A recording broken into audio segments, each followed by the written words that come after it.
Uma das questões, uma das perguntas que eu mais recebo pelo canal do Direção, pelo Instagram, é justamente quais são os pontos mais importantes do direito eleitoral para a sua prova do TSE Unificado.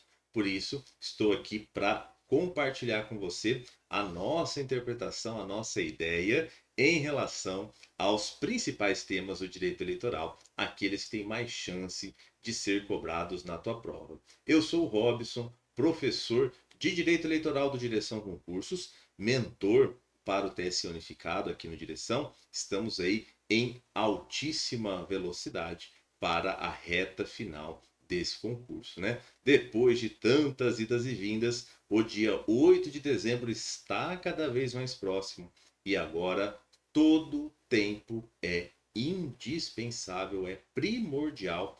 O seu aproveitamento tem que ser máximo, tá? Todo o tempo que você tem disponível, você tem que aproveitar da melhor maneira possível. Vamos lá então, vamos pensar juntos aí nos temas, naquilo que é mais importante dentro do direito eleitoral. Vou começar por você que vai fazer a prova da área administrativa, seja na carreira de técnico, seja na carreira de analista. O direito eleitoral está na sua parte básica, né? Está na tua prova na parte peso 1. Você tem quatro grandes assuntos na prova, né? Você tem Código Eleitoral, você tem Resolução 23659, você tem Lei dos Partidos, você tem Lei das Eleições. Então, começando pelo código, a primeira questão do código é você se lembrar daquele detalhe da cobrança do CESP-SEBRASP em relação ao que está recepcionado ou não, ao que está derrogado ou não. Já fiz mais de uma vez esse alerta aqui para você. Tem vídeo só falando disso. Dá uma busca aqui no nosso canal. Você vai encontrar esse vídeo onde eu detalho essa questão do formato, do estilo do CESP perguntar. Então, qualquer dos assuntos do código, a primeira lembrança é essa, ok? Deve vir muita cobrança de competência, tá? Talvez o principal tema aí no Código Eleitoral seja a competência. Vocês vão fazer prova da Justiça Eleitoral. Por tradição do CESP, toda prova de Justiça Eleitoral tem sempre uma, duas, às vezes três questões de competência. Também é importantíssimo no Código Eleitoral a composição dos tribunais, né? Composição do TSE, composição dos TREs, composição das juntas eleitorais. É um tema também bastante importante. E aí, numa terceira posição, vamos dizer assim, de temas importantes, de pontos mais cobrados de direito eleitoral na tua prova de técnico de analista da área administrativa estão, melhor dizendo, as regras do alistamento eleitoral. Por quê? Porque elas são diferentes do que está na resolução 23659, que também é tema da prova, e tem esse lance, né, do CESP cobrar as coisas nos termos do código. Então, eu preciso que você conheça duas regras de alistamento eleitoral. Né? Basicamente é isso, não tem como eu tratar de outra maneira. Aquelas regras do começo do código, artigos 4º, 5º, e a regra da resolução, que é a que vale hoje, que é a que a gente usa na verdade, na prática.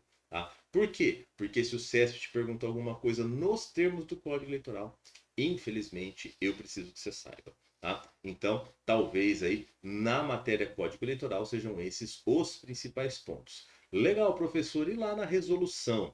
Na resolução, eu quero que você, obviamente, veja com muito carinho as operações de cadastro. É o coração, né? É o coração da prova de resolução 23659, é o coração da atividade de trabalho de quem trabalha num cartório eleitoral com atendimento ao público, tá? Você vai utilizar todos os dias os conhecimentos próprios ali da resolução 23659 no que diz respeito ao atendimento dos eleitores e das eleitoras. Então, você tem que atentar para os detalhes, principalmente regras do alistamento tardio, né? Pode causar muita confusão na hora da prova, um eventual caso concreto, falando ali, é alistamento tardio? Não é? Paga multa? Não paga? A gente já fez essa reflexão em alguns momentos aqui no Direção, seja nas nossas aulas regulares, no material PDF. Aliás, fica o meu convite, se você ainda não é nosso aluno, nossa aluna, tem muito material bacana para você aproveitar nessa reta final. Os PDFs, eles são bem montados, eles são direto ao ponto, né? Não são tão extensos, tem coisas que a gente não consegue escrever em 3 linhas, mas eles são, dentro do possível, bem concisos, né? Tem a turma dos feras, que é só de revisão, enfim, várias coisas aí, vários materiais que podem te ajudar. Fica o meu convite, os links estão aqui na descrição do vídeo. Mas voltando a falar do alistamento tardio, é uma possibilidade onde você tem talvez um caso concreto sendo cobrado, né? Pode ter as datas ali, é uma dificuldade, tem a dificuldade inerente da leitura, aquela tensão toda da prova, e ainda você tem que raciocinar em cima disso, né? Alistamento tardio é algo que pode te dar um bom trabalho na hora da prova, tá certo? Eu também pensaria com carinho nas regras da transferência da inscrição.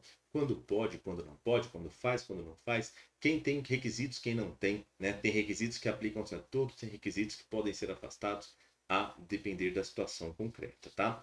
Dentro do tema da resolução seria isso, as operações do cadastro e num segundo momento, aquelas regrinhas ali que são cobradas sobre a gestão do cadastro eleitoral, tá? Algumas regras ali da parte inicial da resolução. Ok? Aí, partindo para a lei dos partidos políticos, ficou bom para você estudar, porque cai muito pouca coisa, né? Da lei dos partidos políticos. Basicamente, a gente tem aquela parte introdutória que explica como você cria um partido. Ali é uma leitura um pouco cansativa, né? Bem detalhadinha, mas também, uma vez que você leu e você compreendeu, acabou a dúvida, né? Se você pegou ali o passo a passo, nosso PDF tem esse passo a passo de como você faz a criação do partido, acabou. Guardou a regrinha, você vai em frente com qualquer questão. Não tem muito o que o examinador criar ali para te tumultuar. Aí eu vou avançar, né, na nossa lei para falarmos da filiação e da fidelidade partidária. Aí é um tema bom. Aí é um tema bom, é um tema que tem muito detalhe, tem jurisprudência envolvida, tá? Peço que você olhe com bastante carinho, tá certo? E acabou a lei dos partidos, não tem muito mais o que você estudar, tem muito mais que o examinador te cobrar. Indo para a lei das eleições, o principal assunto, sem dúvida, do que o teu examinador escolheu, né, no técnico e no analista da área administrativa, aí não escapa a questão do registro de candidatura, tá? E dentro do registro, eu peço que você olhe com muito vagar, com muita atenção, o candidato subjúdice e as regrinhas da substituição, né? Substituição de candidato, quando pode, quando não pode, qual é o prazo, né? O prazo em relação à eleição, o prazo em relação à data do fato, o falecimento tem a regra diferente. Então, assim, é um ponto da matéria onde as questões podem trazer problema para você, tá? Depois tem aquela parte do sistema eletrônico de votação. Basta talvez aí uma leitura na legislação ali, porque não deve ter muito mais do que isso sendo cobrado, tá? No meu modo de ver, o principal assunto, sem dúvida, é o registro de candidatura. E claro, né, não esquece de ler o rol de documentos do artigo 11, tá? Você vai trabalhar na Justiça Eleitoral, não perca isso de vista. Você vai trabalhar na Justiça Eleitoral. Então, você pode ser cobrado aí a fazer uma análise de candidatura na sua vida de trabalho, sua situação concreta de trabalho, vamos assim dizer. Então, nada impede que a prova também faça isso, né? Peça que você analise ali os documentos para o registro de candidatura.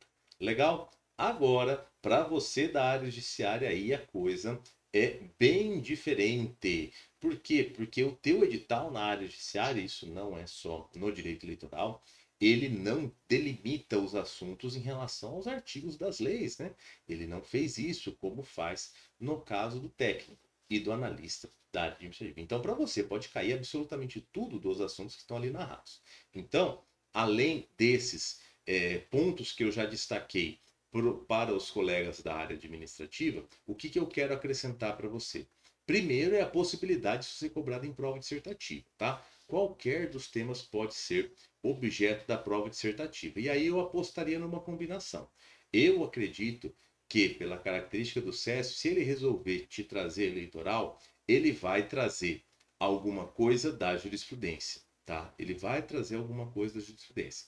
E aí você vai poder pensar em cota de gênero, você vai pensar na emenda da anistia que se tornou, na PEC da anistia que se tornou emenda da anistia, né? Tem envolvimento jurisprudencial nisso, porque o TSE tinha dado uma decisão e a emenda não é exatamente na mesma linha, tá? Da decisão feita pelo TSE, é uma discussão que você pode ser chamada a analisar, pode cair uma dissertativa da fidelidade partidária, né, como a gente já mencionou, e aí também pode ter alguma coisa fazendo a conexão entre o direito eleitoral e o direito constitucional, nacionalidade e direitos políticos, e exercício e candidatura, enfim, tudo isso pode acontecer, pode cair para você explicar o que é um prefeito itinerante, pode cair para você explicar o que é uma inelegibilidade reflexa, e aí, né, seria aquele tema lindo, né? Na minha prova, uma das provas de direito eleitoral que eu fiz,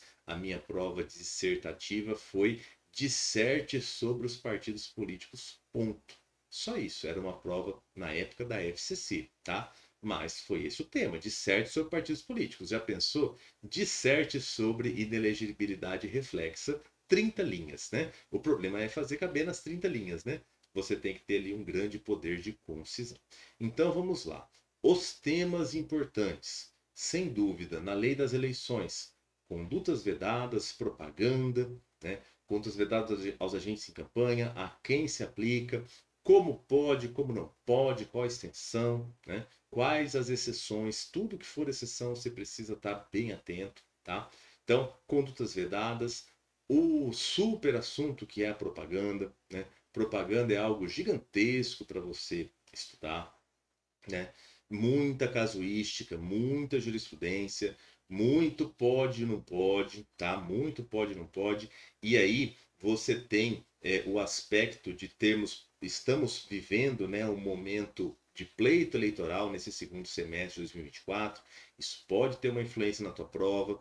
Tivemos mais uma vez uma série de discussões na propaganda, tá? A propaganda aqui na capital do estado de São Paulo, né, que foi muito noticiada, muito em evidência. Temos também outras circunstâncias de propaganda em outros locais que a gente soube, né? Então é um tema em evidência, pode vir pesado na tua prova. Pode vir prestação de contas, tá? É talvez um pouquinho menos incisivo, a não ser que você vá fazer a prova de contabilidade. Mas pode cair aplicações do fundo partidário, né? No que eu posso gastar o dinheiro do fundo partidário, no que eu não posso. E aí é sempre bom lembrar, a gente já teve resolução de questões sobre isso, né? Tem uma série de gastos ali que, se você nunca leu, você não acredita que isso é gasto com fundo partidário, e pode, né? Então, é um assunto que você não pode confiar tanto assim apenas no teu bom senso. É preciso uma leitura, é preciso uma leitura, tá? Indo para a lei dos partidos, eu tenho a parte do fundo partidário, né, do fundo partidário, fundo de campanhas, que são os assuntos ali da prestação de contas, e eu tenho a propaganda partidária, que é tema novo, né? Voltou para a legislação de maneira relativamente recente. Então, o examinador gosta do que é novo, ele pode perguntar sobre esse assunto, tá? Indo para o código, eu quero te lembrar as regras dos quocientes. Quociente eleitoral, quociente partidário, divisão das sobras, tema de jurisprudência, sobras, sobrinhas, né? Sobra das sobras, terceira fase das sobras, enfim, como você prefira chamar. Já pensou isso aí numa prova dissertativa? Meu pai amado, a coisa seria complicadíssima. Você já tentou, já experimentou ler aquele, o Supremo, né? Dificilmente o Supremo faz isso, mas nessa decisão ele fez. Tem um PDF disponível lá no site do Supremo que explica a decisão. né? Já pensou você ter que escrever 30 linhas sobre isso? Ou você ser cobrado numa questão de prova? É algo bem recente, bem importante para você estudar, tá? Então, do código, eu destacaria essa questão aí dos sistemas eleitorais, conceitualmente falando, né? Perda de mandato, aí já junta com fidelidade partidária, já vira aquela coisa toda. Na resolução, gente, na resolução, eu até posso ter cobrado de você da área judiciária alguma coisa sobre correição de eleitorado, revisão de eleitorado, né? Mas também não acho que saia tanto ali da análise das operações de cadastro, tá? Só talvez para a área judiciária eu destacaria a parte da aquisição e do registro das situações que impedem o exercício de direitos políticos, tá? Então, das restrições aos direitos políticos e da aquisição, porque ali tem uns detalhamentos na resolução 23659 que não existiam na anterior revogada 21538, tá? Então aí talvez a gente possa ter na área judiciária alguma análise, porque não deixa de ser análise jurídica, tá bom?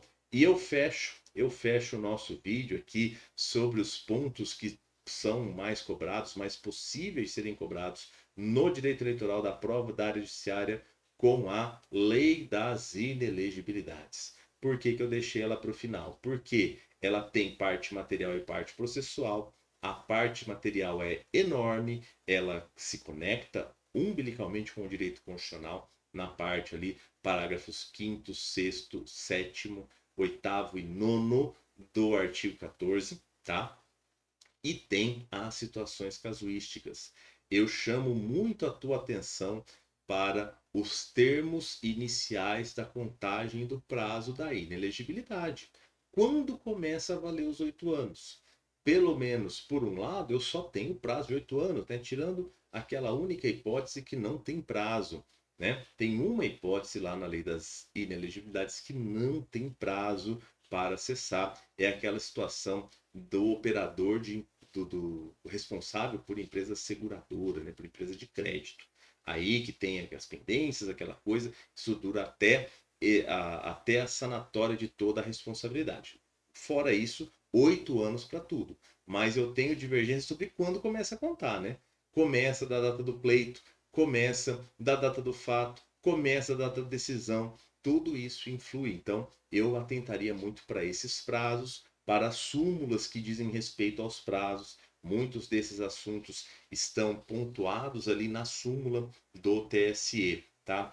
E partindo para a parte processual, mais chance de cobrar AIG do que a IRC, né? A impugnação ao regime de candidatura em menor quantidade, em menor proporção em relação à ação de investigação judicial eleitoral, mas pode ter cobrança dos ritos, e aí você precisa conhecer um rito e conhecer o outro, né? Justamente para conhecer as diferenças entre eles, tá? Fora essas duas ações, as ações decorrentes do processo eleitoral podem aparecer, mas acredito que num segundo nível ali, num segundo estágio de cobrança, tá? Eu acredito que se for para cobrar ações eleitorais, talvez a AIME que pode aparecer no constitucional e a impugnação ao registro e a investigação judicial eleitoral, essas previstas na Lei 64.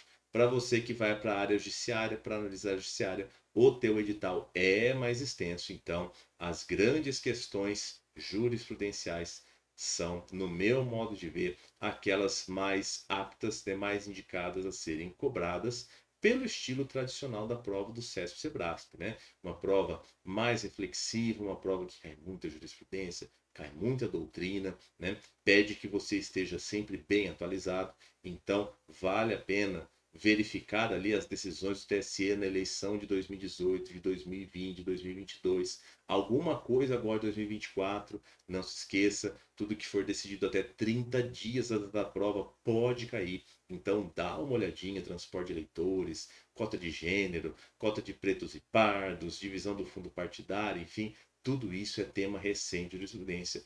Tudo isso pode aparecer na tua prova, entre aí os pontos que podem ser mais cobrados no direito eleitoral. Se você gostou deste conteúdo, não esqueça de deixar o seu like, de compartilhar esse vídeo. Se você não é nosso aluno, não é nossa aluna, fica o convite. Turma dos Feras, assinatura vitalícia, assinatura essencial, mentoria para o teste unificado, para organizar o teu estudo nessa reta final. Muito material, com foco de gavião na tua aprovação. Tá certo? Espero que você tenha gostado do vídeo, que seja uma reflexão útil para você. Até uma próxima oportunidade.